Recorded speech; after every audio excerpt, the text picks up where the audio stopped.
नमस्कार। शाम 7 बजे के समाचारों में आपका स्वागत है। मैं अशोक यादव। समाचारों में सबसे पहले हेडलाइंस।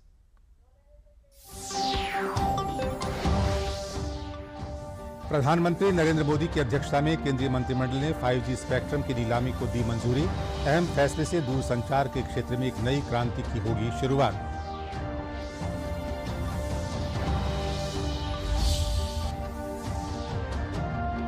गृह मंत्रालय ने अग्निपथ योजना में 4 साल पूरे करने वाले अग्निवीरों को केंद्रीय पुलिस बल और असम राइफल्स में भर्ती में प्राथमिकता देने का किया फैसला। केंद्र सरकार के मंत्रियों ने अग्निपथ योजना को बताया दूरदर्शी कदम। नेशनल हेराल्ड से जुड़े मनी लॉन्ड्रिंग के मामले में कांग्रेस नेता राहुल गांधी से आज लगातार तीसरे दिन प्रवर्तन निदेशालय के कार्यालय में पूछताछ जारी।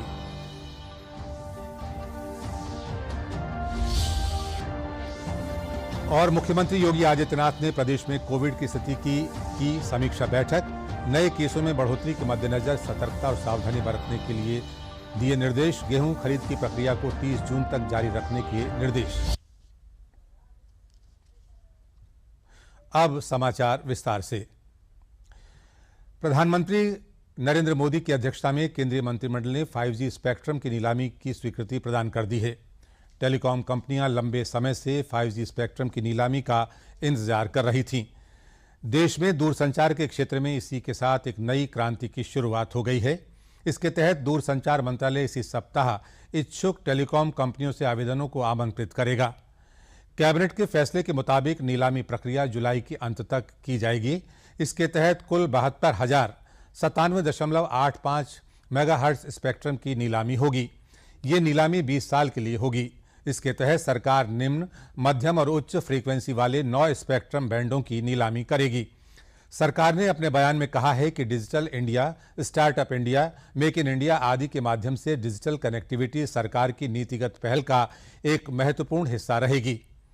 मिड और हाई बैंड स्पेक्ट्रम का उपयोग दूरसंचार सेवा प्रदाताओं द्वारा गति और क्षमता प्रदान करने में सक्षम 5G प्रौद्योगिकी आधारित सेवाओं को रोल आउट करने के लिए किया जाएगा, जो वर्तमान 4G सेवाओं की तुलना में लगभग 10 गुना अधिक होगी। इस नीलामी में टेलीकॉम कंपनियां 600 से 1800 मेगाहर्ट्ज बैंड और 2100, 2300, 2500 मेगाहर्ट्ज बैंड की नीलामी के लिए आवेदन कर सकती हैं। ब्रॉडबैंड विशेष रूप से मोबाइल ब्रॉडबैंड नागरिकों की दैनिक जीवन का अभिन्न अंग बन गया है। 2015 के बाद से देश भर में 4G सेवाओं की तेजी से विस्तार के माध्यम से एक बढ़ावा मिला है। 2014 में 10 करोड़ ग्राहकों की तुलना में आज 80 करोड़ ग्राहकों की ब्रॉडबैंड तक पहुंच सुनिश्चित है। संचार क्रांति में और अधिक जानकारी के लिए हमारे संवाददाता अजय मिश्र से बात करते हैं। अजय, सबसे पहले हमें आपसे समझना होगा कि 2G से 3G, 3G से 4G और 4G के बाद अब 5G कितना बड़ा बदलाव लोगों के जीवन में लेकर आएगा। इसके साथ साथ जो युवा हैं उसके लिए कितनी संभावनाओं के रास्ते इससे खुलते हैं। क्योंकि इसको आप ना 2 तरीके से समझने की कोशिश कर सकते हैं। एक तो अर्थव्यवस्था पर इसका क्या प्रभाव पड़ेगा और दूसरा हमारे आपके जैसे ग्राहकों पर इसका क्या प्रभाव पड़ेगा। तो सबसे पहले अर्थव्यवस्था की बात करते हैं। तो जैसा कि आपको पता है कि हम भारत को $5 ट्रिलियन इकोनॉमी बनाना चाहते हैं और प्रधानमंत्री ये कह चुके हैं कि डिजिटल इंडिया का इसमें एक बहुत ही अहम हिस्सा होगा। आंकड़ों के लिहाज से देखें तो $1 ट्रिलियन की इकोनॉमी डिजिटल इंडिया की होने जा रही है। अब ये कैसे होगी, उसमें 5G की भूमिका बहुत ही महत्वपूर्ण है।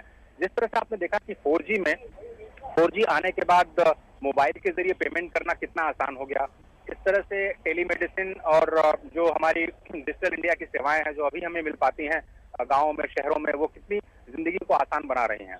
तो जिस तरह से 4G में उसने ईज ऑफ डूइंग बिजनेस और ईज ऑफ लिविंग को काफी आसान बना दिया, बढ़ावा दिया, उसी तरह से 5G अब नई तकनीक को बढ़ावा देगी। मिसाल के तौर पर जो इंटरनेट ऑफ थिंग्स है, स्मार्ट मैन्युफैक्चरिंग है, मशीन लर्निंग है, इसमें बहुत हाई स्पीड की जरूरत होती है क्योंकि मशीनें एक दूसरे से बात करती हैं। इसमें हाई स्पीड डेटा का इस्तेमाल भारत सरकार ई गवर्नेंस की सेवाओं को गांव तक पहुंचाने में इस्तेमाल कर सकती है, क्योंकि 2.25 लाख से ज्यादा गाँव को, ग्राम पंचायतों को फाइबर ऑप्टिक्स के जरिए जोड़ दिया गया है। तो वहां पर अब केवल एक छोटा सा मॉडेम लगाना होगा 5G का और बहुत ही तेज गति से वहां पर ई मेडिसिन, ई एजुकेशन जैसी सेवाएं पहुंचाई जा सकती हैं। तो ये तो इकोनॉमी की बात हुई। अभी हाल ही में प्रधानमंत्री ने कहा कि अगले 15 सालों में $450 अरब की जो व्यवस्था है 5G की वजह से आएगी। तो मैं इसका जिक्र कर रहा था। दूसरी बात, आपने जो ग्राहकों की बात कही, तो अभी आपको ऐसा महसूस हो रहा होगा 4G के भी दौरान कि कहीं पर तो हमारी मोबाइल कॉल लग जाती है, लेकिन वहां पर इंटरनेट की स्पीड नहीं मिलती ठीक से। कहीं पे इंटरनेट की स्पीड बहुत अच्छी होती है, लेकिन वहां से कॉल्स नहीं लग पाती हैं। अगर ऊंची बिल्डिंग्स हैं तो उसमें और भी ज्यादा दिक्कतें आती हैं। इस तरह की जो दिक्कतें हैं वो 5G में नहीं होंगी, क्योंकि ये वाईफाई पर आधारित होगा और जितने भी उपकरण वाईफाई के साथ जुड़े होंगे उसमें कॉलिंग और इंटरनेट की जो स्पीड है वो बहुत ही फास्ट होगी। तो आप मूवीज बहुत आसानी से डाउनलोड कर पाएंगे। अगर आप बातें करना चाहते हैं मेडिसिन के लिहाज से, हेल्थ केयर के लिहाज से, एजुकेशन के लिहाज से, वो भी काफी आसान हो पाएगा। तो ये एक काफी एक्साइटिंग एक्सपीरियंस होने जा रहा है एक तरह से। धन्यवाद अजय जी। के लिए 5G को विस्तार से समझाने के लिए आपका बहुत बहुत शुक्रिया। अग्निपथ योजना रोजगार से जुड़ी एक महत्वपूर्ण योजना है। गृह मंत्रालय ने अग्निपथ योजना को लेकर बड़ी घोषणा की है।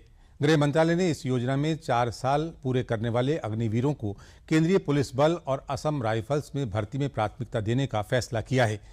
गृह मंत्रालय ने ट्वीट कर जानकारी दी है कि अग्निपथ योजना युवाओं के उज्जवल भविष्य के लिए प्रधानमंत्री जी का एक दूरदर्शी और स्वागत योग्य फैसला है। इस संदर्भ में आज गृह मंत्रालय ने इस योजना में 4 साल पूरा करने वाले अग्निवीरों को CAPFS और असम राइफल्स में भर्ती में प्राथमिकता देने का फैसला किया है। प्रधानमंत्री के मार्गदर्शन में गृह मंत्रालय की इस निर्णय से अग्निपथ योजना से प्रशिक्षित युवा आगे भी देश की सेवा और सुरक्षा में अपना योगदान दे पाएंगे। इस निर्णय पर विस्तृत योजना बनाने का काम शुरू हो गया है।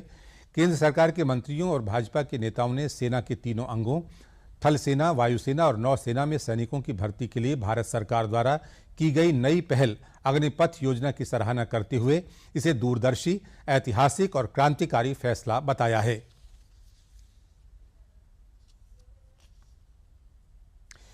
केंद्र सरकार ने युवाओं को बड़ी संख्या में भर्ती के लिए अग्निपथ भर्ती योजना शुरू की है। इस पर सेना के सेंट्रल कमांड के लेफ्टिनेंट जनरल योगेंद्र डिमरी ने प्रेस वार्ता करते हुए कहा कि ये योजना बहुत ही परिवर्तनकारी और आकर्षक है।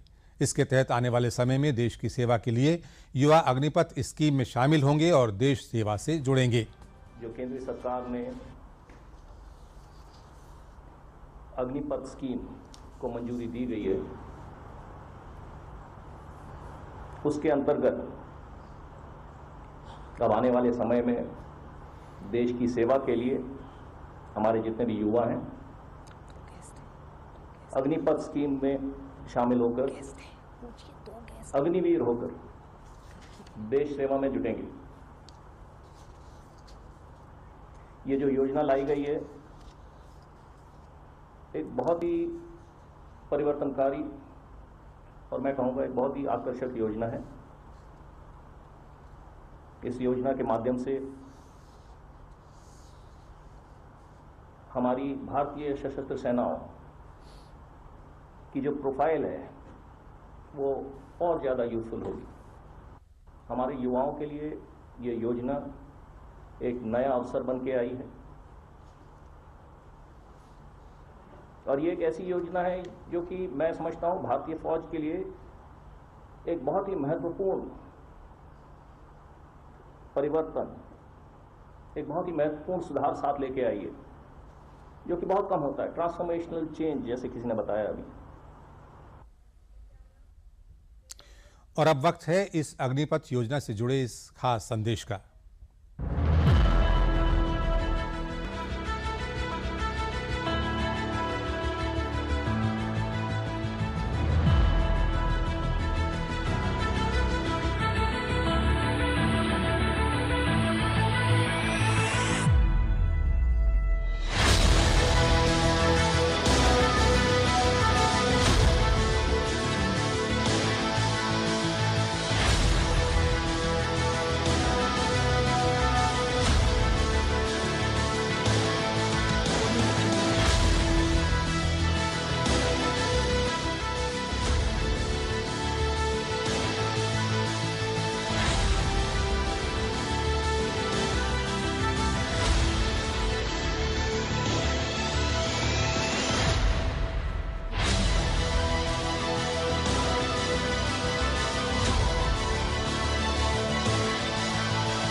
नेशनल हेराल्ड से जुड़े मनी लॉन्ड्रिंग के मामले में कांग्रेस नेता राहुल गांधी से आज लगातार तीसरे दिन प्रवर्तन निदेशालय ने पूछताछ की।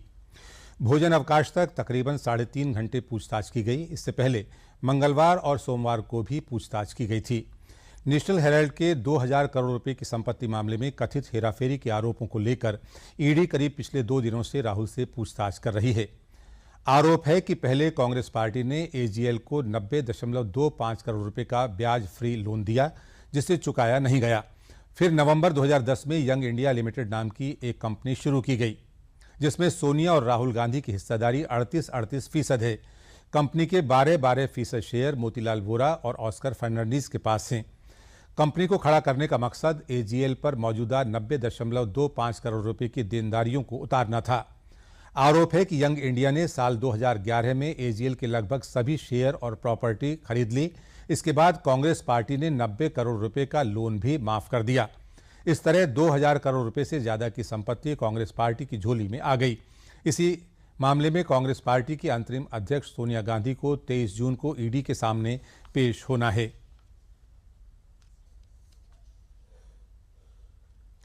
नेशनल हेराल्ड मामले में प्रवर्तन निदेशालय द्वारा कांग्रेस सांसद राहुल गांधी से पूछताछ मामले में कांग्रेस नेताओं और कार्यकर्ताओं द्वारा किए जा रही हिंसा पर सवाल उठाते हुए भारतीय जनता पार्टी ने कहा है कि हिंसा के जरिए भ्रष्टाचार के मामले को छुपाने का प्रयास किया जा रहा है। उसने कहा कि कांग्रेस अपने इस व्यवहार से बौनी दिखाई पड़ रही है। अपनी पार्टी के अंदर भ्रष्टाचार करके पार्टी की संपत्ति और धन का हरण कर लेना, यह एक ऐसा विचित्र उदाहरण था। और उसके बाद यह विषय यूपीए सरकार के शासनकाल में 1 नवंबर 2012 को प्रारंभ हुआ। नंबर 3, इस विषय का किसी भी प्रकार से सरकार की एजेंसीज के द्वारा इनिशिएशन नहीं हुआ। हाई कोर्ट के निर्देश के ऊपर ही कार्रवाई हुई और हाई कोर्ट के निर्देश पर ही उनको बेल लेनी पड़ी। जिस प्रकार की हरकतें विगत 3 दिनों से दिखाई पड़ रही हैं और हिंसा की आड़ लेकर भ्रष्टाचार को छुपाने का प्रयास हो रहा है, तो कितनी लघुता, कितना छोटापन नेतृत्व का दिखाई पड़ रहा है। इस मामले में ज्यादा जानकारी के लिए हमारे साथ दूरदर्शन संवाददाता नीरज सिंह मौजूद हैं। जी नीरज, राहुल गांधी से ईडी की पूछताछ की क्या लेटेस्ट अपडेट है आपके पास? देखिए अशोक जी, राहुल गांधी से ईडी की पूछताछ अभी भी चल रही है। आज तीसरा दिन है। पहले दिन अगर आप देखें 8.5 घंटे के करीब राहुल गांधी से ईडी के अधिकारियों ने पूछताछ की। उसके बाद मंगलवार की अगर हम बात करें 10.5 घंटे से ज्यादा जो पूछताछ है वो राहुल गांधी से हुई और आज सुबह से ही राहुल गांधी से जो पूछताछ है वो चल रही है। सवाल यह है कि ईडी के अधिकारी जिन सवालों का जवाब राहुल गांधी से पूछना चाहते हैं, राहुल गांधी उन सवालों के जवाब सीधे सीधे नहीं दे रहे हैं, गोलमोल तरीके से वो जवाब दे रहे हैं। यही कारण है कि ये पूछताछ है वो लंबी चल रही है। 3 दिन इस पूछताछ को हो गए हैं, लेकिन ईडी के सभी सवालों के जवाब राहुल गांधी से उनको नहीं मिले हैं। सवाल ये थे कि यंग इंडिया में राहुल गांधी की भूमिका वो किस तरह की थी, क्या यंग इंडिया की जो मीटिंग होती थी उन मीटिंगों को कौन कॉल करता था, कौन सदस्यों को मीटिंग के लिए बुलाता था, मीटिंग के नोट्स किस तरह के रहते थे, इसके साथ साथ ही मीटिंग में कौन कौन से जो इश्यूज हैं वो डिस्कस होते थे, सोनिया गांधी की क्या भूमिका थी, आपके कोषाध्यक्ष कौन थे, जो फंड आता था यंग इंडिया का वो फंड कैसे रेज होता था, कहां कहां से वो यंग इंडिया का फंड आता था, यंग इंडिया प्राइवेट लिमिटेड के गठन करने का उद्देश्य क्या था। ये तमाम जो सवाल हैं वो ईडी के अधिकारी राहुल गांधी से पूछ रहे हैं, लेकिन राहुल गांधी गोल गोल तरीके से जो सवालों के जवाब है वो दे रहे हैं, सीधे सवालों के जवाब नहीं दे रहे हैं। क्योंकि ईडी के अधिकारियों को सबसे बड़ी बात है कि जो सवाल राहुल गांधी से पूछे जा रहे हैं उनके रिटन में भी आंसर चाहिए होते हैं, जिसमें राहुल गांधी साइन करें, ताकि अदालत में कभी भी अगर उन साक्ष्यों को रखना पड़े तो ईडी के अधिकारी उन साक्ष्यों को दिखा सकें। धन्यवाद नीरज जी, धन्यवाद। मुख्यमंत्री योगी आदित्यनाथ ने आज अपने आवास पर टीम 9 की बैठक में प्रदेश में कोविड की स्थिति की समीक्षा की। मुख्यमंत्री ने कहा कि देश के विभिन्न राज्यों में कोविड संक्रमण के नए केसों में बढ़ोतरी देखी जा रही है। इसके दृष्टिगत सतर्कता और सावधानी बरतना आवश्यक है। उन्होंने निर्देश दिए कि प्रदेश के चिकित्सा संस्थानों में ट्रॉमा सेंटर की सुविधाओं को और सुदृढ़ किया जाए। लखनऊ स्थित डॉक्टर राम मनोहर लोहिया आयुर्विज्ञान संस्थान और गोरखपुर के बीआरडी मेडिकल कॉलेज की ट्रॉमा क्षमता को बढ़ाया जाए। मुख्यमंत्री ने कहा कि ग्रामीण क्षेत्रों में सुदृढ़ स्वास्थ्य सुविधाओं की उपलब्धता सुनिश्चित कराने के लिए IIT कानपुर ने एक मॉडल तैयार किया है। इसका अध्ययन करते हुए कार्य योजना प्रस्तुत की जाए। योगी आदित्यनाथ ने ANM की नियुक्ति की जारी प्रक्रिया को समयबद्ध ढंग से पूर्ण करने के निर्देश दिए। मुख्यमंत्री ने कहा कि किसानों के हित संरक्षण को सुनिश्चित करते हुए गेहूं खरीद की प्रक्रिया को आगामी 30 जून तक जारी रखा जाए। उन्होंने कहा कि क्रय अवधि बढ़ाने का आदेश तत्काल प्रभावी किया जाए। आगामी दिनों में बारिश और मानसून की संभावना को देखते हुए खरीदे जा रहे गेहूं के सुरक्षित भंडारण के लिए पर्याप्त इंतजाम भी किए जाएं।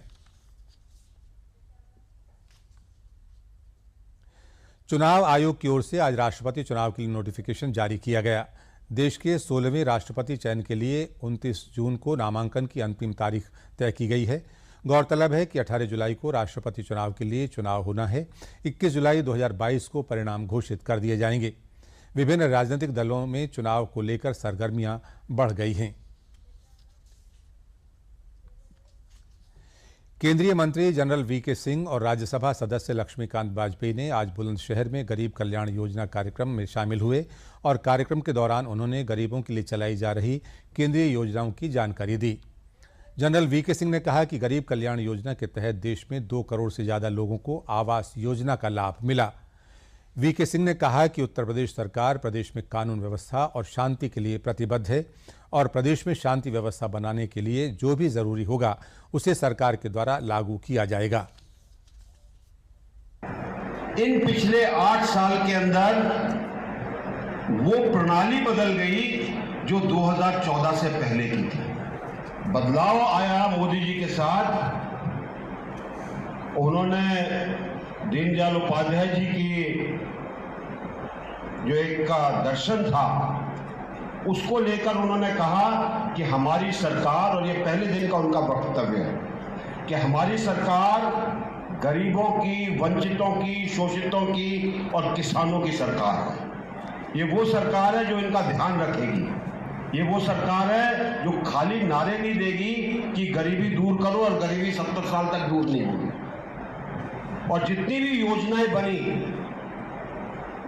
प्रधानमंत्री जी के द्वारा पिछले 8 साल के अंदर, वो सब योजनाएं थी जिससे कि गरीबों का उत्थान हो, शोषितों को हाशिए से बाहर लाया जाए और समाज के अंदर एक समता रखी जाए ताकि देश का विकास हो सके। ऊर्जा विभाग द्वारा 1 महीने पहले बिजली उपभोक्ताओं की समस्याओं के निवारण के लिए शुरू किए गए संभव पोर्टल पर प्राप्त हुई शिकायतों की समीक्षा आज ऊर्जा मंत्री AK शर्मा ने की। लखनऊ के शक्ति भवन में आयोजित इस बैठक में विभाग के सभी उच्चाधिकारी मौजूद रहे। बैठक के बाद ऊर्जा मंत्री AK शर्मा ने बताया कि 1 महीने में पोर्टल पर लगभग 6000 से अधिक शिकायतें प्राप्त हुईं, जिनमें से 5000 शिकायतों का निवारण कर दिया गया है। विभाग द्वारा OTS योजना भी चलाई जा रही है जो 30 जून तक चलेगी। उपभोक्ता इस योजना का लाभ उठाकर अपनी समस्याओं का निवारण करा सकते हैं। संभव पोर्टल और प्रयोग दोनों को ही शुरू किए हुए 1 महीना आज पूरा हुआ है। लगभग 6000 हमारे पास शिकायतें आई थीं और उनमें से लगभग 5000 शिकायतों का हमने निस्तारण किया है। 1000 जो बची हैं उनका निस्तारण की प्रक्रिया चल रही है। तो इस प्रकार 1 ही महीने में 6000 शिकायतों का स्थानीय स्तर पे निराकरण होना, ये एक बहुत ही क्रांतिकारी कार्य हुआ है। आने वाले दिनों में भी हम इस प्रक्रिया को और मजबूती से आगे बढ़ाएंगे। हमारा ये प्रयास है कि जहाँ तक संभव हो किसी सामान्य व्यक्ति की शिकायत स्थानीय स्तर पे ही उसका निराकरण हो जाना चाहिए। प्रयागराज में अटाला हिंसा के मास्टरमाइंड मोहम्मद जावेद के घर के भीतर से मिले आपत्तिजनक पर्चों को लेकर बड़ा खुलासा हुआ है। SSP अजय कुमार ने कहा है कि हिंसा के मास्टरमाइंड जावेद के घर से मिले पर्चों में हिंसा वाले दिन लोगों को अटाला पहुंचने के लिए कहा गया था। जावेद के घर से मिले पर्चों में लोगों से अटाला पहुंचने का आह्वान किया गया था। पर्चों को कब्जे में लेकर जांच पड़ताल जारी है। वहीं प्रयागराज पुलिस हिंसा मामले में अपनी कार्रवाई भी तेज कर दी है। एक तरफ जहां नामजद आरोपियों की गिरफ्तारी हो रही है, वहीं घटना में शामिल चिन्हित फरार आरोपियों की भी तलाश में पुलिस की टीमें लगातार छापेमारी की कार्रवाई में जुटी हुई हैं। हिंसा मामले में जिन लोगों की भी संलिप्तता है उनकी वीडियो और सीसीटीवी फुटेज के आधार पर पुलिस शिनाख्त कर रही है और उनकी गिरफ्तारी को लेकर जरूरी प्रयास किए जा रहे हैं। एसएसपी अजय कुमार ने कहा है कि चिन्हित उपद्रवियों के पोस्टर भी तैयार किए जा रहे हैं। जल्द ही घटना में शामिल उपद्रवियों के चेहरे भी पोस्टरों के जरिए बेनकाब किए जाएंगे। हम लोगों ने अब तक जो कार्रवाई किया है उसके बाद से एक हम लोगों ने टीम बना लिया है कि जो भी हमारे पास वीडियो फुटेज में जो नाम आए हैं, जिनके चेहरे आए हैं, उनके खिलाफ एक्शन एक समिति के माध्यम से लिए जा रहे हैं। वही देखेगी कि जो फुटेज में है वही व्यक्ति गिरफ्तार हो, उसी के खिलाफ कार्रवाई की जाए। और बाकी कल हम लोगों ने काफ़ी लोगों से संवाद किया है और सभी आश्वस्त हैं और इसीलिए आप देख रहे हैं कि चीज़ें बिल्कुल सामान्य हो रही है और आज मार्केट भी काफ़ी हद तक ओपन हो चुका है और हम लोगों ने हमारी काफ़ी तैयारी की है। अब तैयारी की बात करें तो जितना पूरा एरिया है जिस क्षेत्र में उस दिन उपद्रव हुआ था और आसपास के क्षेत्र है, हर क्षेत्र का हम लोगों ने मैपिंग किया है, हर जगह हम लोगों ने ड्यूटीज़ लगाई है और ड्यूटीज़ के बाद में पूरे क्षेत्र का पैदल मार्च कल भी किया गया था, आज भी पैदल मार्च किया जा रहा है। हर जगह की वीडियो रिकॉर्डिंग हम लोग सुनिश्चित करा रहे हैं और नेक्स्ट आने वाले दिनों में हमारी ये जो वीडियो रिकॉर्डिंग है वो लगातार चालू रहेगी। जो पर्चा मिला है उससे भी साफ जाहिर है कि मोहम्मद जावेद और जावेद पंप एक मास्टरमाइंड के रूप में उभरा है। तो वास्तव में उसने जो पर्चे पे लिखा है, टाइपशुदा पर्चा है जिसमें लिखा हुआ है कि अटाला पहुंचना है और हमको इसमें भाग लेना है और इस तरह से जो भी अड़चन आएगा उस पर वार करना, ईंट पत्थर चलाना है। अदालत पे हमें भरोसा नहीं है। ये काफ़ी तल्ख टिप्पणी है, आपत्तिजनक टिप्पणियाँ उसने की हैं और उसको विवेचना में शामिल किया जाएगा और उस पर सख्त कार्रवाई अमल में लाई जाएगी। 10 जून को अंबेडकर नगर जिले के टांडा कस्बे में हुए हंगामे, बवाल और पत्थरबाजी के बाद जनपद प्रशासन लगातार एक्शन में है। जुमे की नमाज के बाद हिंसा करने वाले बवालियों की धरपकड़ के साथ शांति व्यवस्था बनाए रखने के भरपूर प्रयास प्रशासन द्वारा किए जा रहे हैं। इसी कड़ी में आज अपर पुलिस महानिदेशक बृजभूषण ने सभी धर्मों के धर्मगुरुओं और जिम्मेदार लोगों के साथ बैठक की। साथ ही उन्होंने लोगों से अपील भी की कि आगामी 17 जून को जुमे के दिन कोई भी व्यक्ति कानून का उल्लंघन न करे।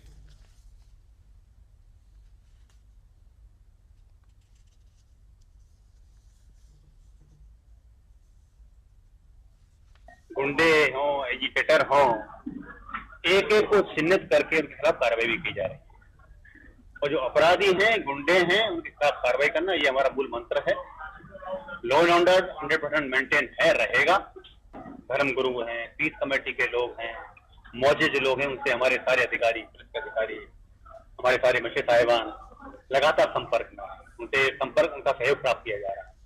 साथ ही साथ जो एंटी-सोशल एलिमेंट्स हैं, गुंडे एलिमेंट्स हैं, एक एक को चिन्हित कर लिया गया है, एक एक को। उनके खिलाफ जो भी कार्रवाई की नीड है वो कार्रवाई भी की जा रही है। प्रॉपर हमारे फोर्स का डिप्लॉयमेंट, जितनी भी ऐसी जगह है वहाँ पूरा फोर्स का डिप्लॉयमेंट भी रहेगा। हमारे सारे सेक्टर जो स्कीम हमारी लागू रहेंगी।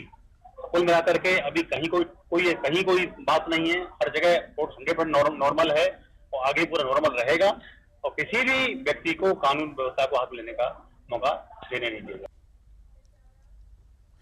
उत्तर प्रदेश कृषि अनुसंधान परिषद प्रदेश के बुंदेलखंड और विंध्य क्षेत्र के 7 जनपदों में खाद्य सुरक्षा के लिए न्यूट्री मिलेट्स का हब तैयार करने की योजना बना रहा है। इसमें खाद्य सुरक्षा और पोषक तत्वों के लिए मिलेट्स, रागी, मडुआ, काकुन, कोंदो का परीक्षण किया जाएगा। इस बात की जानकारी उत्तर प्रदेश कृषि अनुसंधान परिषद के महानिदेशक डॉक्टर संजय सिंह ने दी। मुख्यमंत्री जी और कृषि मंत्री जी ने दलहन और तिलहन पर बहुत जोर दिया है कि इसका उत्पादन बढ़े। उस दिशा में भी उपकार ने कृषि उत्पादन आयोग के दिशा निर्देशन में भी ये परियोजनाएं तैयार की हैं। उनमें यही बुंदेलखंड और विदनखंड का एरिया चुना गया है जहाँ कम पानी होता है। वहाँ के लिए तिलहन दलहन के साथ साथ इनके उत्पादन और इनका बीज उत्पादन और इससे बनने वाले प्रोडक्ट के बारे में भी FPU को जोड़ा गया है। और इसी तरह से हम लोगों ने हमारे उत्तर प्रदेश में सुगंधित धान है जो एक तरह से धरोहर है हमारी, और उस धरोहर को हमको बचाना है। इसके लिए भी उपकार ने एक ऐसी परियोजनाएं तैयार की है कि इन धरोहर सुगंधित धान को न केवल उसमें सुधार करके उनकी पैदावार बढ़ानी है। प्रदेश के वित्त और संसदीय कार्य मंत्री सुरेश खन्ना ने आज शाहजहांपुर में मुख्यमंत्री सामूहिक विवाह योजना में सहभागिता की। सामूहिक विवाह कार्यक्रम में 250 जोड़ों का विवाह संपन्न कराया गया। कार्यक्रम में नवविवाहित जोड़ों को आशीर्वाद देते हुए सुरेश खन्ना ने कहा कि मुख्यमंत्री सामूहिक विवाह योजना किसी वर्ग विशेष या समुदाय विशेष के लिए नहीं, बल्कि सभी वर्गों की गरीबों के लिए है। वित्त मंत्री ने कहा कि हमारी सरकार बेटियों का भविष्य बनाने के लिए संकल्प ले चुकी है।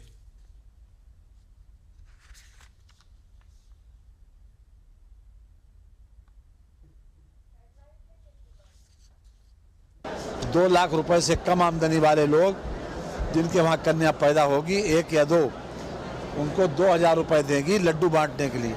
6 चरणों में बच्चे की परवरिश के लिए, उसकी शिक्षा के लिए 15,000 रुपए का प्रोविज़न सरकार ने किया है कन्या सुमंगला योजना के तहत। उसके बाद जब लड़की पढ़ लिख कर तैयार हो जाए तो स्वयं सहायता समूह में वो भागीदारी कर सकती है। इसमें सरकार का अनुदान भी मिलता है स्वयं सहायता समूह में, और जो भी काम वो करते हैं उसमें उनको मानदेय भी मिलता है, एक डिविडेंड मिलता है। उसमें 5,000 से लेकर 8, 9,000, 10,000 रुपये तक मिल जाता है। और जब वो शादी लायक हो जाए तो सामूहिक विवाह योजना के माध्यम से सरकार ने ये व्यवस्था कर रखी है कि उसकी शादी हो जाए। 51,000 रुपया एक शादी के जोड़े पर दिए जाते हैं। 35,000 रुपये का FD बनवाकर उनके अकाउंट में जमा की जाती है। 10,000 रुपये का सामान दिया जाता है।